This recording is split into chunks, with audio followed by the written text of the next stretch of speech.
If I told you this episode was about amino acids, you probably wouldn't tune in.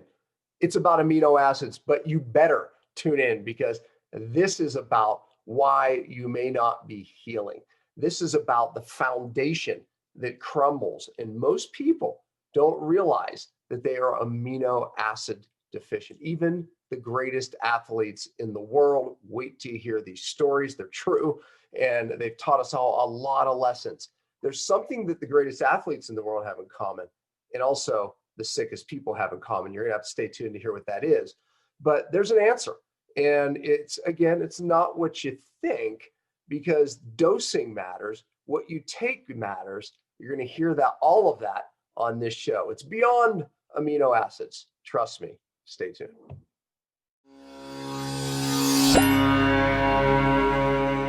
Hello, everyone. Welcome to Cellular Healing TV. I'm Ashley Smith, and today we welcome Dr. David Minkoff, formulator of a game-changing line of amino acids. Dr. Minkoff is here to discuss unlocking the mysteries of protein and amino acids and the relationship to recovering from injury and illness. There are many misunderstandings about aminos and our protein needs and their relation to human health. I can't wait to learn more. So let's welcome Dr. Minkoff and, of course, Dr. Pompa to the show. Welcome, both of you. Thank you. Yeah, David, thank you for being here. If I'm known for the guy at Detox, you are absolutely known for the guy for amino acids. You've formulated some of the best products out there around this topic. For my good friend, Ben Greenfield, he swears by your products. And, you and I we had a great conversation offline. We're going to bring it online, because one of the first things that you and I said is, people have no idea that they're amino acid deficient. And that's just something that I think not just you and I say, but most doctors who see a lot of really sick people, we find that to be the case. We're going to answer the reason for that. We're going to get into a lot of myths around this topic. Oh, and there's a lot of myths around this. And David, you're going to bust them up for us. That's for sure. But look, I have to start, with your story around this, how you got into this. I mean, how did you become known for the guy that knows all about amino acids, because, this is something that you'd think everyone would know. I mean, don't we learn about these in way back in school, right? But yet we forget about them. But tell the story, because I think it brings a lot of these topics to the forefront. Sure. Thanks, Dan. The way I got to this is that in 1982, I saw the Ironman triathlon on TV, and I saw Julie Moss was winning the race, and 100 yards from the finish line, she fell down, and probably everybody's seen the Wide World of Sports video. She gets up, but she ends up being second. And I was with a buddy of mine watching the race, and he said, we looked at each other after we saw her struggle across the finish line, that we had to do this, and we were going to go do the Ironman triathlon. And at the time I'd been running marathons, and he said, he had started a new financial services business, and I was brand new in practice. And he said, give me all your extra money and I'll invest it. And in 5 years, we'll both be independently wealthy, and then we'll train and we'll go do the Ironman triathlon. Sounds like fun. Yeah. So I went to bed that night with that idea. I was all excited about it. But I woke up in the middle of the night and I said, I can't wait for 5 years. The last guy I gave money to lost it all. And it's too long. I have to do this now. So the next morning I was living in San Diego. I looked in the newspaper for used bicycles, and I found a used Nishiki bicycle. And I went over to the guy's house and I bought it. And then I went to the YMCA and I joined. I'd been a lifeguard in college, so I had swimming experience, and I'd been running marathons, so I could do that. And that was in February of '82, and in October of '82, I went and did the Ironman. Yeah, wow. And so it became a hobby, and I've done 43 since then. But about 10 years ago, and I was eating mostly a vegetarian diet. I thought that was healthy. I've been doing that since age about 12. Because I was a Boy Scout, and I grew up in Madison, Wisconsin, and they took us on a tour of Oscar Mayer Meatpacking Company. Yeah, that would make someone a vegetarian. And it made me a vegetarian. I saw the hot dog processor and I saw the animals. God. And I was like, I can't do this. Yeah.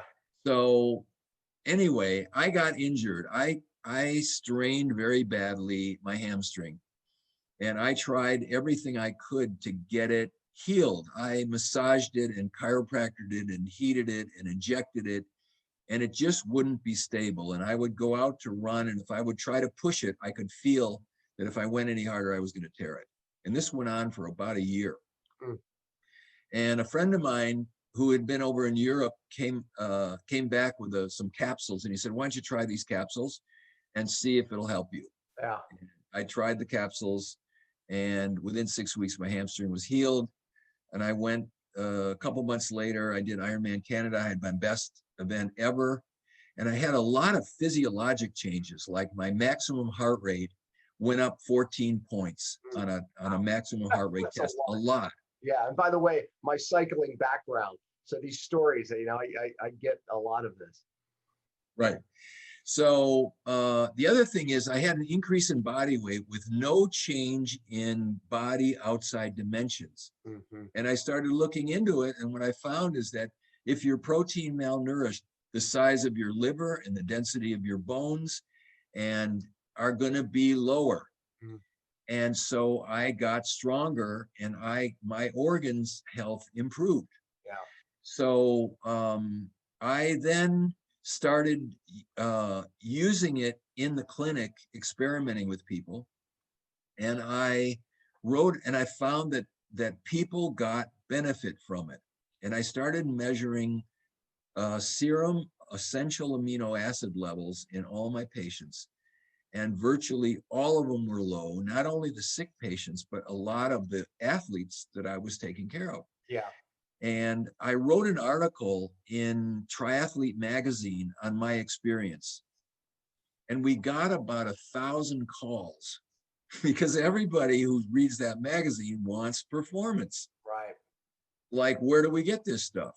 And we already had a product company selling some detoxification products. And so we threw it in the mix. We started manufacturing it. And so that's been about 10 years. And it's just been thousands of success stories from patients and from athletes on faster recovery, better performance. And then when you look back on it, amino acids are the base of proteins. And if you're amino acid deficient, you may not make all the different proteins. The body has about 50,000 different proteins. Yeah. Skin, hair, nails, enzymes, neurotransmitters, cytokines. These are all protein-based products or amino acid-based products. Yeah. And so the other thing that happened to me was a couple years before I started using the amino acids, a friend of mine who was counseling cancer patients using real high dose pancreatic enzymes. There's this doctor, actually he was an orthodontist in New York named William Donald Kelly, who cured himself of pancreatic cancer using high dose pancreatic enzymes. And she had studied with him, and she was using these in her patients to help them with cancer. The idea was that cancer protects itself with a protein coat. The immune system doesn't see it. And if you take these high dose enzymes, it digests off the protein coat, it exposes the cancer, the immune system activates. So she said, she was here, she was a patient of mine, and she was here, and she said, why don't you do a trial of these enzymes? Because if you have a brewing cancer or a subclinical cancer, these will expose it and you'll heal it. So I said, okay, I'm game. So she says, you take 12 of these tablets 6 times a day. You take first thing in the morning, 12, then breakfast 12, hour before lunch 12. So you go through this. And after I took the 12 on an empty stomach, first thing in the morning, within an hour, I felt like I was burning a hole in my stomach with the enzymes. Like I was really worried, and I had to drink baking soda and try to cool the thing off. And I went back to her and I said, I don't know what's wrong with me. I don't think I have cancer, but I can't take these things because my stomach can't take them. So I never knew what to do with that. But then after I started taking the amino acids and I got this healing of my leg, I thought maybe that has something to do, an amino acid deficiency might have something to do with my stomach not being able to handle these enzymes. Maybe I don't have enough mucus layer or something like that.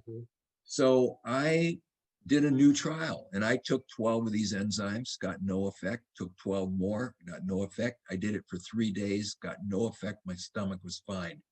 And then it dawned on me that, holy smokes, maybe the deficiency is a lot broader than when I thought. You know, it isn't just muscle development. Maybe it's other things. Maybe depressed people need amino acids. Maybe anxious people need amino acids. Maybe menopausal women need amino acids. And maybe people whose hair won't grow or their nails are soft need amino acids. And that's what it turned out to be true, that these things are building blocks for the body and that you need to have extra. And because virtually very few people have a decent gut with enough digestive enzymes and hydrochloric acid, and so many people are taking acid blockers, you know, Nexium, you know, these kind of drugs because they have heartburn, that they don't digest protein.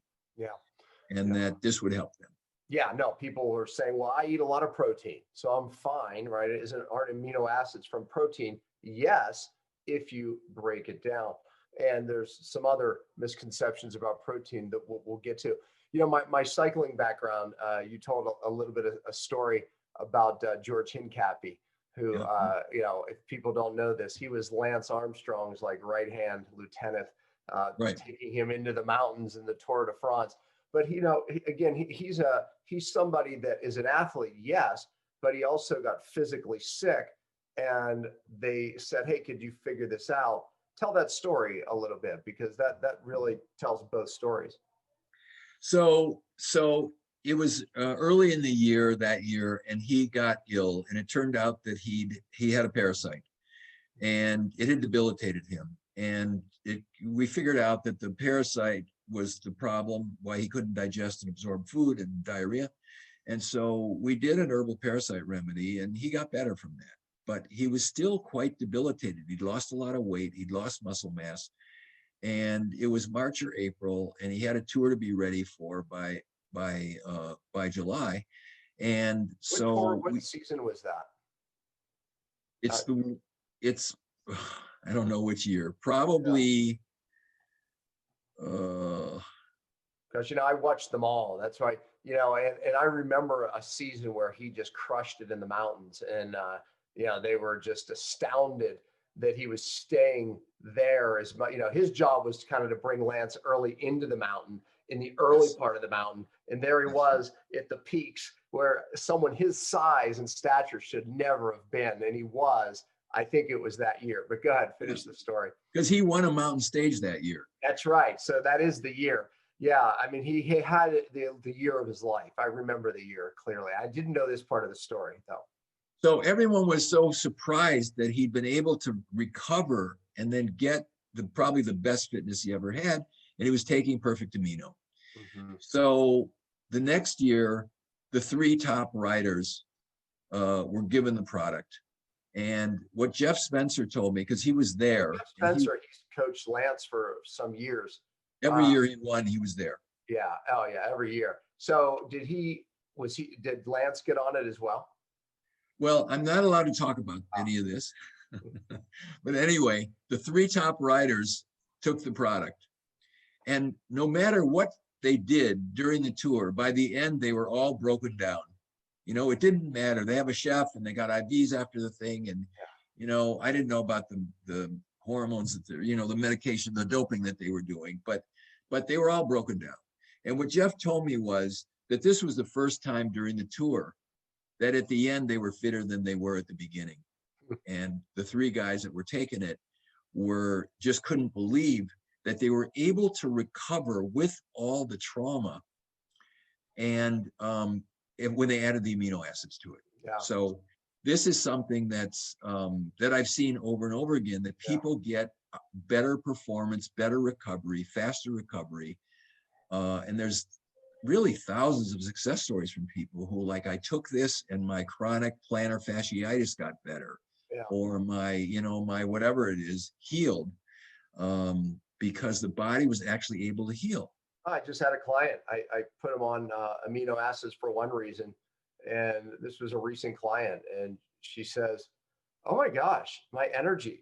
It's like I feel like so much more energy, and I'm doing things. Could it be those amino acids that I'm taking?" I said, "Absolutely." So, yeah. So I mean, you're right. I mean, it applies to so much because there's so much priority, the importance of the amino acids that it will prioritize them and steal from other places. So there's a lot of things that are left empty because the body will prioritize it just to survival, right? And all of a sudden now you have no energy, right? Or you're, like you said, your hair's thinning, right? But it could be in fact just amino acids. Right. And a good point on that is anybody who's done like training for endurance events or very hard training has probably had the experience that after the marathon or after the century where you trained hard and you worked hard and you gave it your all, that within the next week you get a cold. Yeah. You get an upper respiratory infection and you get a cold. Yeah. And this priority thing is exactly what you're saying. The body then has all this trauma from the event, muscles, tendons, ligaments, the whole thing. You gave it your all. And so the demand by the body is use resources to heal and repair that stuff. But the whole immune system is built on amino acids. Yes. And you are going to rob Peter to pay Paul. Right. What I found with people is if you're doing hard training or you have a big event like that and you load amino acids and then you keep them going for another 5 or 6 days at high doses, like double dose, triple dose, quadruple dose of what you would normally take, that you don't get the cold and you recover. Because now the system has enough resources to keep the immune system strong and heal the rest of the body. So what's a typical dose? And by the way, we'll provide the link here. We have it on our site. So people are probably, what is the product? But we'll provide the link. What is a typical dose? Where should people start? And then like maybe for, an athletic dose, someone recovering from illness dose, give us some ideas. The typical dose is 10 grams as a one-time dose per day. If you take it on an empty stomach, you could do it with a sports drink or water or electrolytes, but it works best if you take it not with a fat or protein. Because if you take it on an empty stomach, in 23 minutes, the amino acids are in your bloodstream. Yeah. And that's the best way to take it. So when I wake up in the morning, I put 2 scoops, it comes as powder or tablets. The tablets have no fillers or binders or anything. So it's basically compressed powder. Yeah. I like the powder because it's 2 scoops. There's a berry flavor and there's like a lemon lime flavor. I just put it in a glass of water or in a shaker cup, shake it up. I might throw a scoop of greens in there with it, like powdered greens, and then just drink it down. Yeah. On days when I'm having big workouts or hard workouts, I'll do a second dose. Last week or 2 weekends ago, I did an Ironman competition and I triple dosed it all day for 7 days. I didn't get a cold. I didn't get sick. I healed up really fast.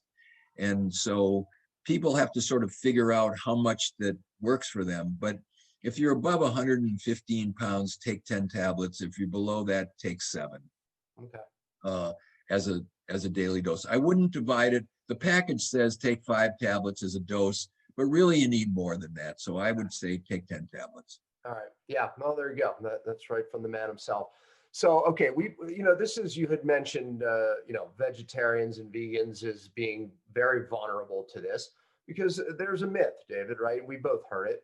Well, my nutritionist or dietitian told me I needed this much protein in a day, and I'm getting that and sometimes more because I look at the protein on my yogurt, I look at the protein, and I'm getting, 80 grams or whatever they told you to get. So I'm fine. Is that true? No, it's not true.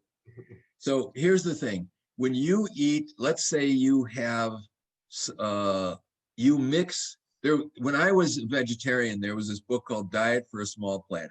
Yeah, and the idea was is you could combine beans and rice and corn, and you'd be fine. That was for John Robbins after his first book, right? Diet for a New Planet, right? Or Die for a Small Planet, I think. That was the second one. What was his first one?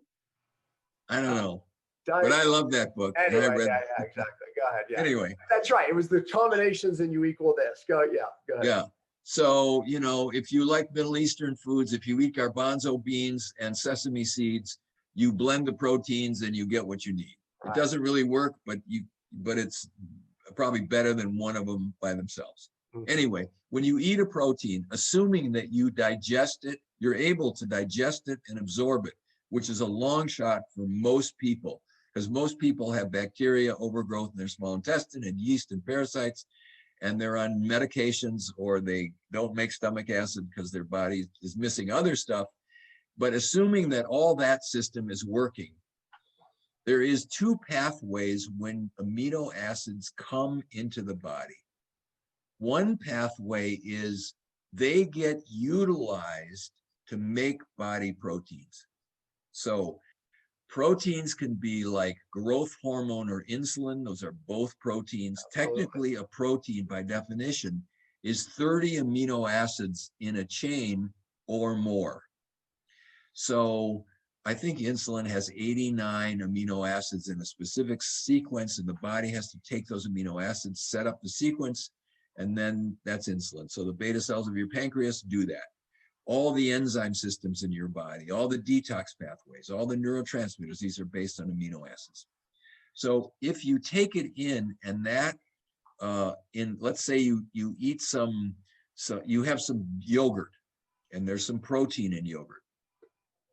And that yogurt goes in and you measure how much, and it's digested. So how much of the amino acids that are taken with that yogurt actually end up as a protein in your body versus how many of those amino acids get degraded and end up waste. Yeah. So an amino acid by definition is a carbon, hydrogen, oxygen chain, which is the same as a fat and a carbohydrate. They all have the basic building block, but amino acids have nitrogen as part of them. Amino in Greek means nitrogen. Mm-hmm. So you got a nitrogen stuck on a carbon, hydrogen, oxygen chain. If that amino acid, and there's 22 different ones that the body uses like an alphabet to spell out different proteins. Mm-hmm. Now, skeletal muscle, actin, which is one of the parts of skeletal muscle, so it's actin and myosin, but actin, the chain of a single muscle fiber is 5,600 amino acids. Wow.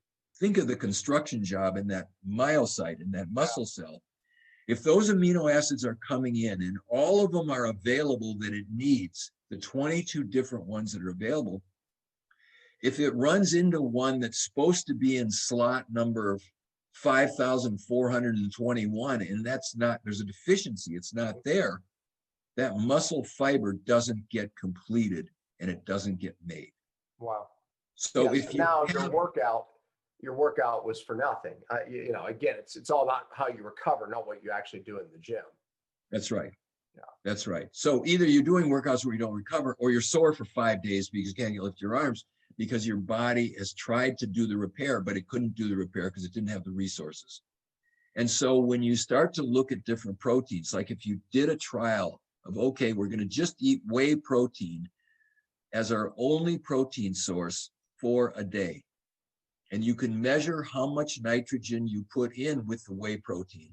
Proteins are about 16% nitrogen. So if you eat 100 grams of whey protein in a day as your only protein source, about 16 grams of nitrogen are going to come into the body. Now, if all of those amino acids get put into body protein, none of the nitrogen will come out because they're all now part of the structure of the body. Mm. However, if you measure dairy protein, say whey protein or casein, only about 16% of the nitrogen is retained in the body. 84% comes out because the balance, the ratio of the amino acids that come in aren't what our body needs to make proteins. And the analogy is, let's say you're in the business of building cars.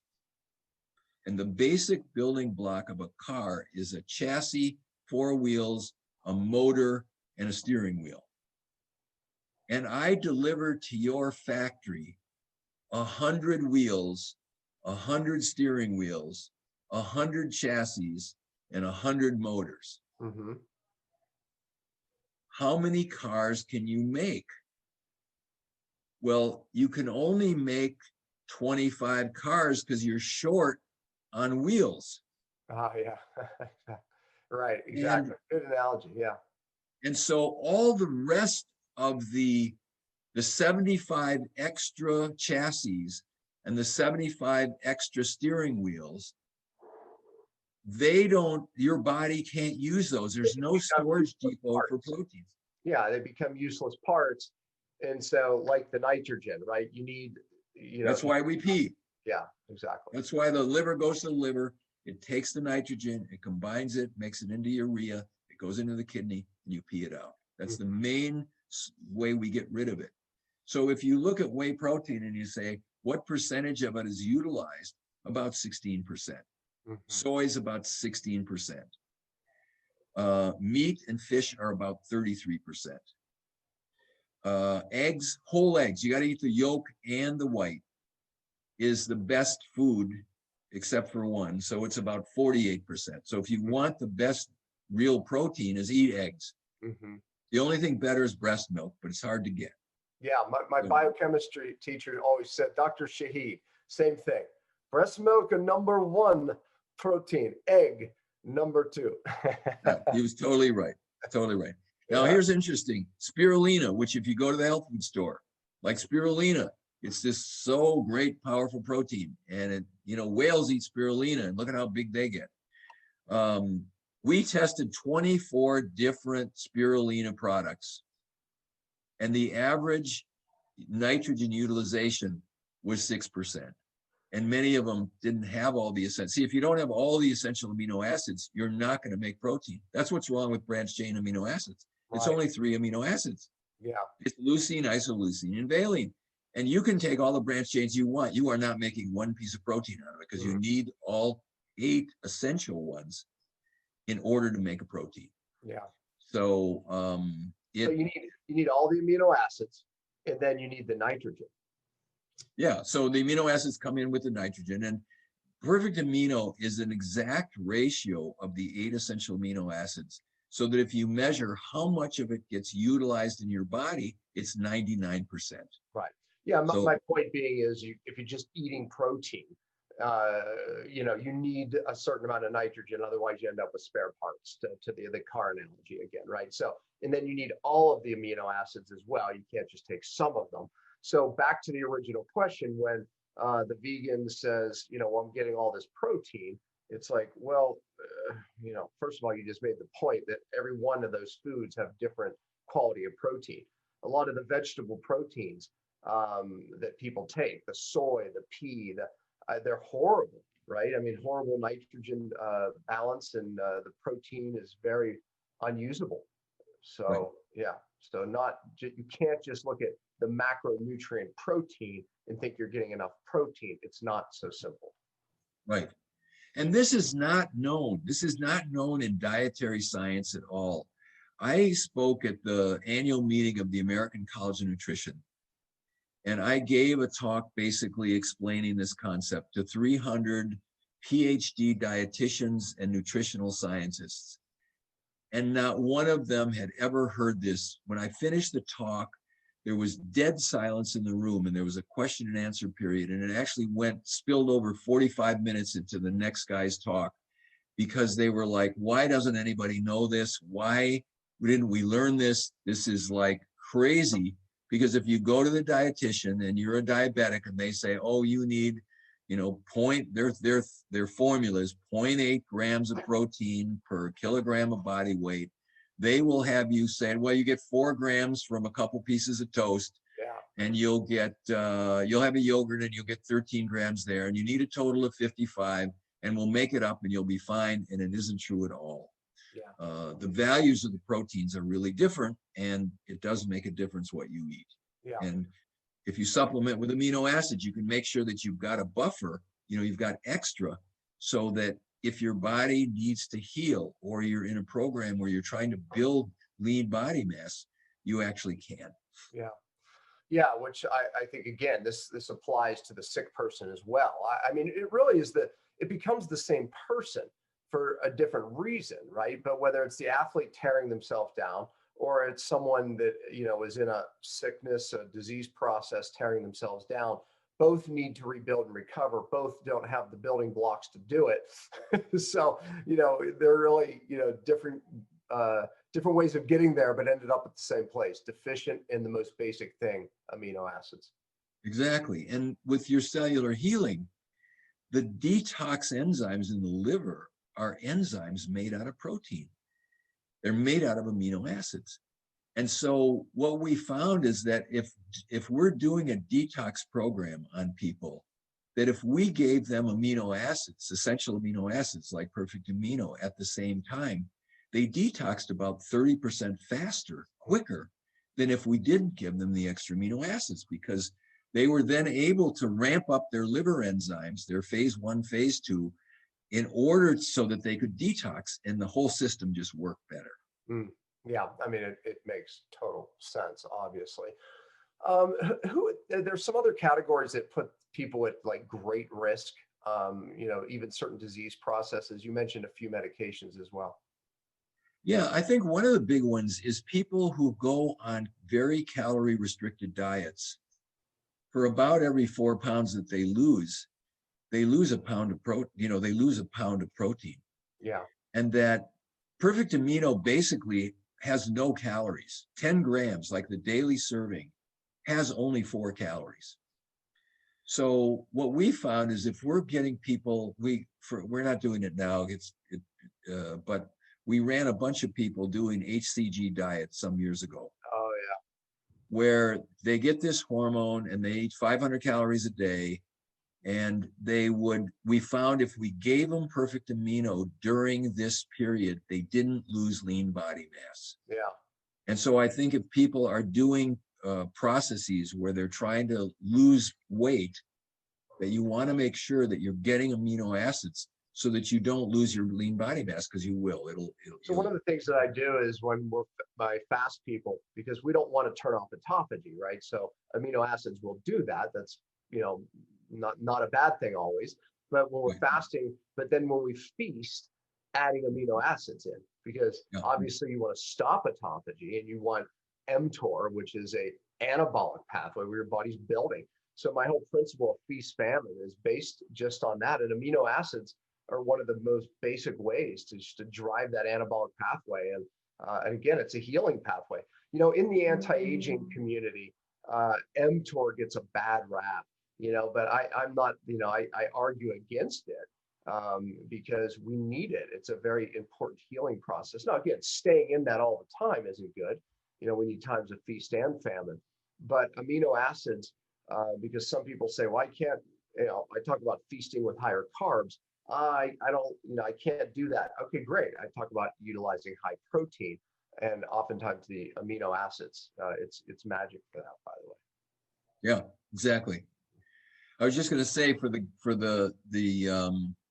I wrote this book called The Search for the Perfect Protein, and it's available on Amazon. But if guys want to go to the Body Health website, they can download the PDF for free. And it really has a lot of information on sort of what I've been saying here, but a lot more stuff too, with some case stories about how people, how it's changed their life. And these are cases that I see. And my practice is mostly chronic illness, and it's just essential. These people are all nutritionally deficient, not just in amino acids, oftentimes other things too. But you put the building blocks there, and then they can then heal. Yeah, it is. It's the foundation, isn't it? It's the building blocks. You have to build on a good foundation. Otherwise, the body will rob from Peter to pay Paul, and you end up with a new problem that you didn't even realize was connected, right? And again, a lot of mental issues, as you pointed out before, can stem from this loss of the foundation from amino acid. Yeah, I mean the serotonin and GABA and dopamine These are important neurotransmitters, and lack of them often leads to a depressed and anxious patient. And it isn't really a psychological state. The psychological state is secondary to they have deficiencies of neurotransmitters, and these are measurable now. And you measure these things, and they are low, and then you supplement them with amino acids, and they come up, and they start feeling better because they, their body can now make the things that it needs. Yeah, people forget the brain chemicals, literally, whether it's dopamine, serotonin, they're made from amino acids and, in the gut. Speaking of the gut, how what have you seen with amino acids in fixing gut problems, chronic gut problems, leaky gut, IBS, the typical thing that we're seeing so much of today? Well, it's leaking because there's openings there. It's damaged. Most people with a leaky gut have an inflamed mucosa. They have, whether it's glyphosate doing it or some food sensitivity, or they're on some prescription medication where the membrane gets damaged. And in order to heal it, you need amino acids. Yeah. One of the other interesting things is there's this concept in the body of protein turnover. Yeah. Like you're supposed to turn over your gut mucosa every 4 to 6 days. If you're amino acid deficient, it might only be every 10 or 12 days. So now you have a raw membrane there that's been damaged, that's going to leak. Same thing happens in the pulmonary tree. People get, all these in the blood-brain barrier. These barriers are made out of proteins that are amino acids. And when it's insufficient, they will leak.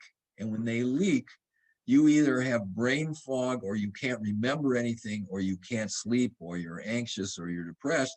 And it's the gut. You have a leaky gut, and then you get sensitive to every food that you eat, and you can't eat anything.